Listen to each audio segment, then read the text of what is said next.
How y'all doing? I want to keep this short. Ever since the thing happened with George Floyd, I've been wanting to say this.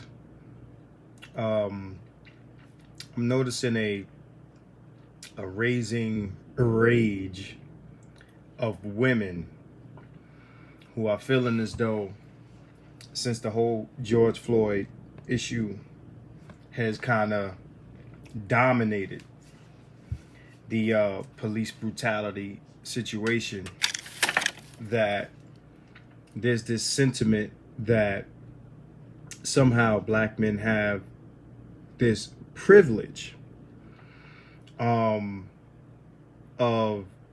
being the focal point of these situations when police do what they do.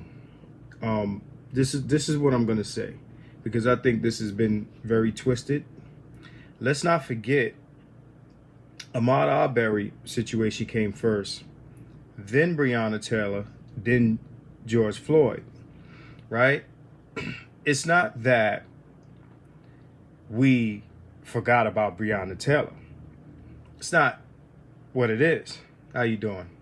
It's not what it is. Remember, we don't control the media. What you got to understand is we live in 2020 where information is coming to us very quickly. All right? So we're living in the age of the 24-hour news cycle. Once upon a time, we didn't get our news until we went home and watched the 10 o'clock news. Okay? We used to watch the 10 o'clock news and we would see what's happening, and then we didn't know what was going on in the world until the next day at 10 o'clock. Okay? Or we had to wait a whole day to see the newspaper. But nowadays, what we're dealing with, what's up, Ty?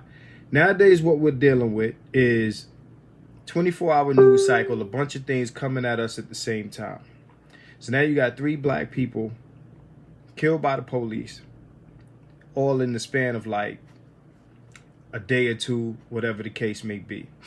So while George Floyd is dominating the situation right now, all these riots about George Floyd and everything like that, let's not forget that first of all, the media is not talking about Breonna Taylor nor Ahmaud Arbery as much as they're talking about George Floyd right now.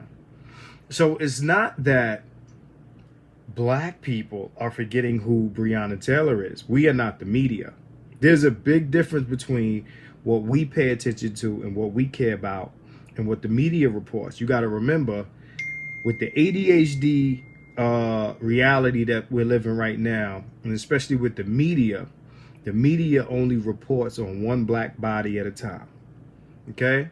It's been like this forever. If you want to talk about Trayvon, if you want to talk about, the kid that got shot in Ohio, Mike Brown, or whatever the case may be, they only talk about one black body at a time. So when it was all dudes getting killed, now mind you, we can go down the list, is usually black men getting killed by police.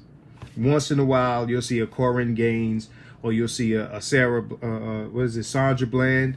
You know what I'm saying? When Sandra Bland was in the media, there was no competing story. Okay? There was no competing story.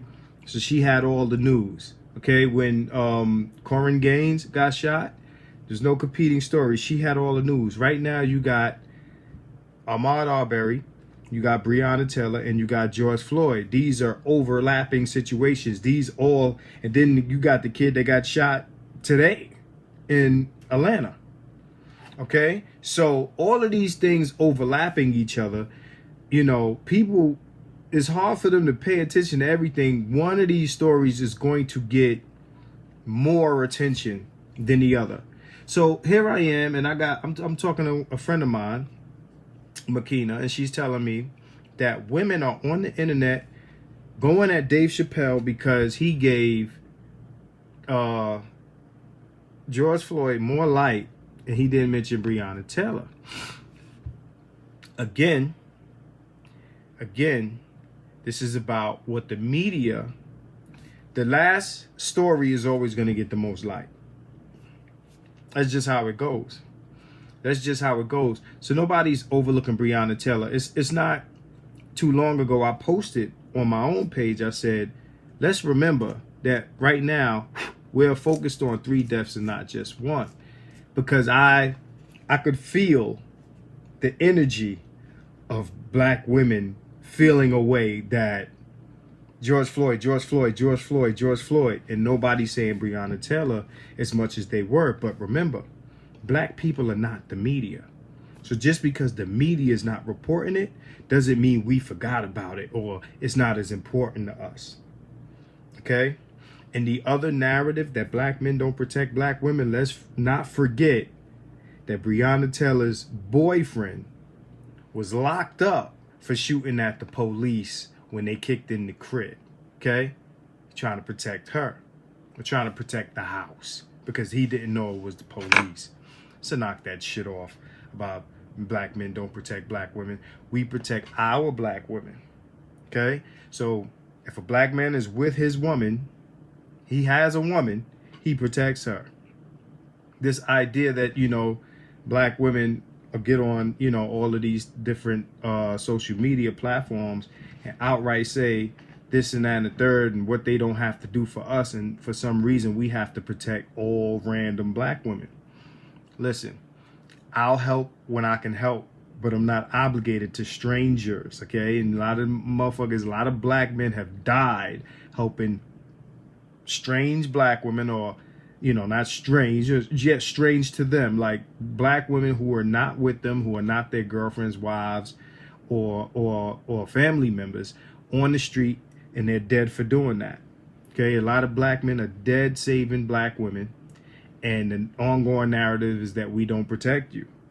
All right, so nobody has forgotten Breonna Taylor. We are not the media. It's too many motherfuckers getting killed at once.